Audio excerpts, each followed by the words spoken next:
پیارے، وہ بولا، وہ کہنے لگا، او میرے سنگیو، میرے دوستوں، میرے بھائیوں، میرے ساتھ آنے والوں، میرے قدم یہاں کیوں جم گئے ہیں میں تمہیں بتانے لگا ہوں۔ لوگوں، خدا کی قسم اب میرے کانوں میں ایک آواز گونج رہی ہے جو اللہ تعالیٰ کی کبریائی بیان کرنے والا کوئی مؤذن آذان دے رہا ہے۔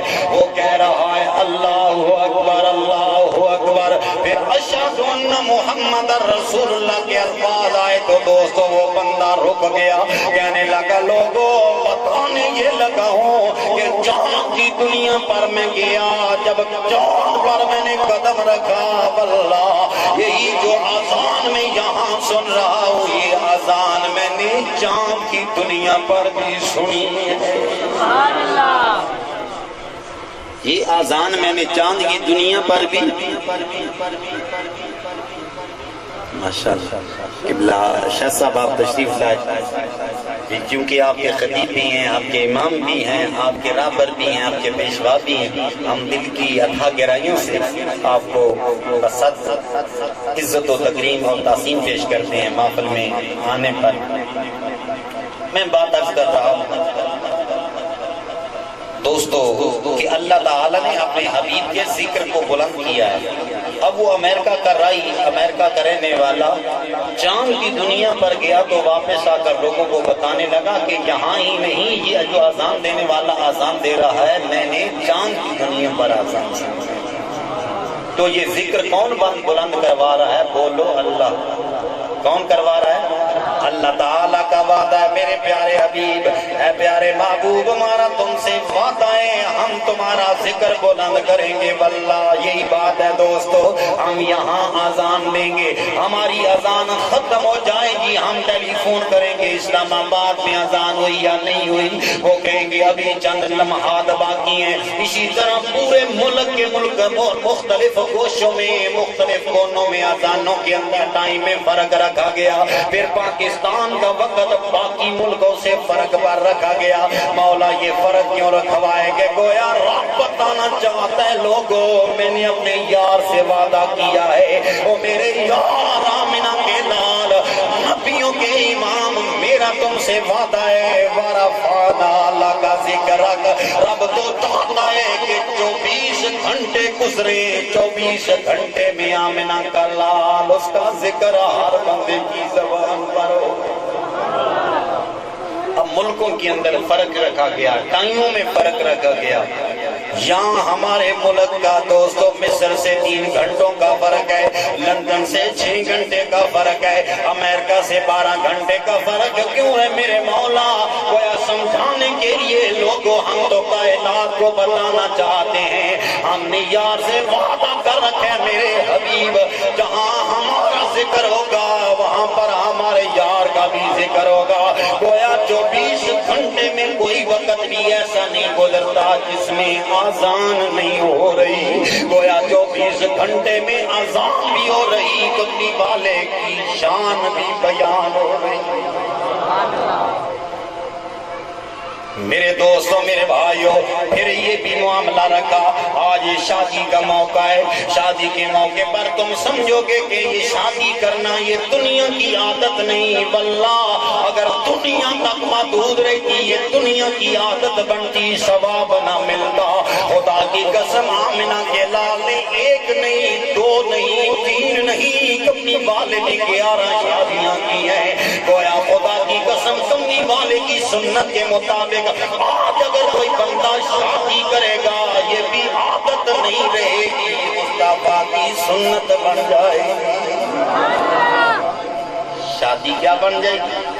ثواب بن جائے گا۔ کیا بن جائے گا؟ ثواب بن جائے گا۔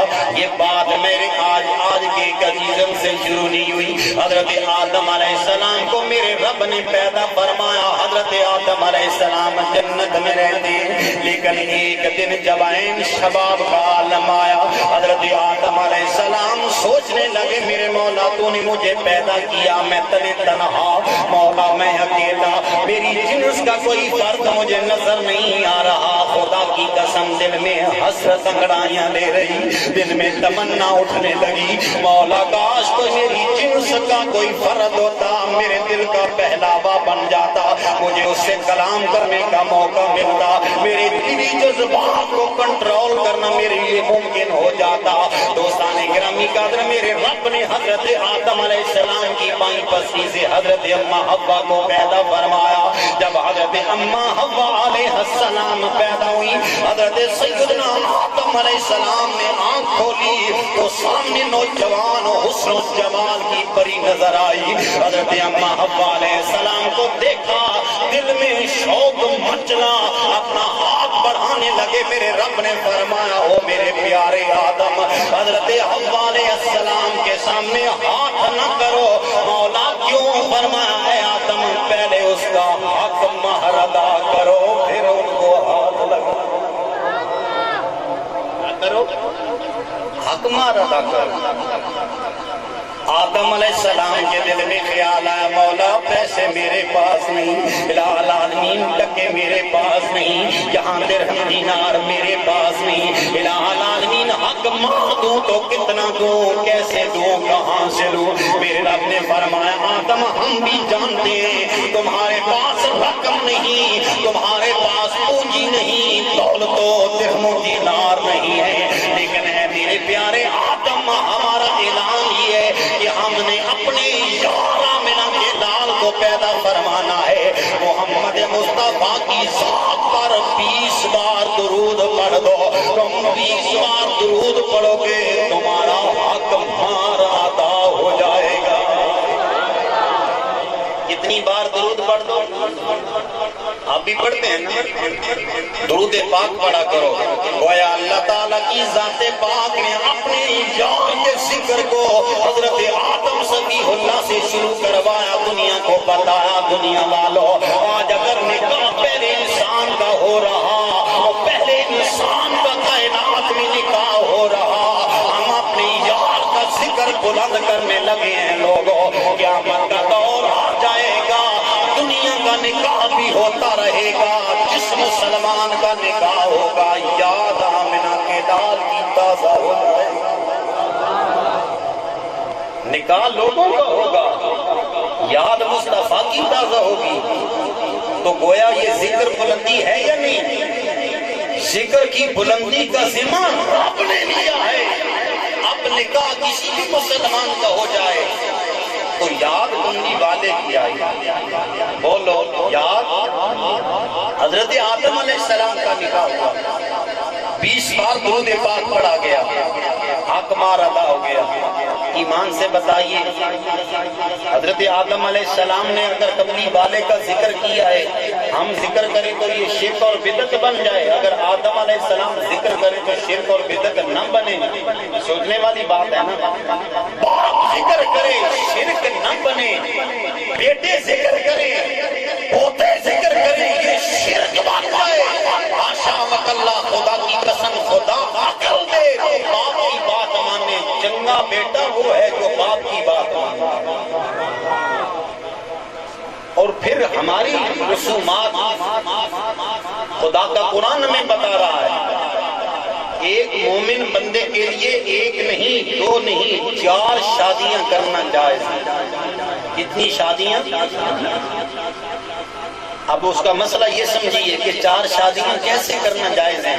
ان میں 2 عورتوں میں کوئی ایسی عورت نہ ہو کہ اگر ان 2 عورتوں میں سے ایک کو مرد تصور کیا جائے تو اس دوسری عورت کے ساتھ شادی بن جائے۔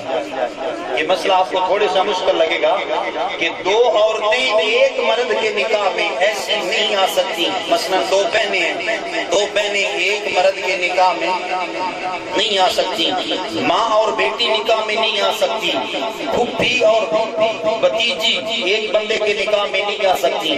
مثلا یہی بات ہے، اگر پھوپھی اور بھتیجی 2 ہیں، ایک بندے کے نکاح میں ہیں، پھوپھی کو اگر مرد تصور کیا جائے تو وہ چچو بن جائے گا، اس کی چچو کی اپنی بھتیجی سے شادی جائز نہیں ہوتی۔ ایسی 2 عورتیں کسی بندے کے نکاح میں جائز نہیں ہو سکتی۔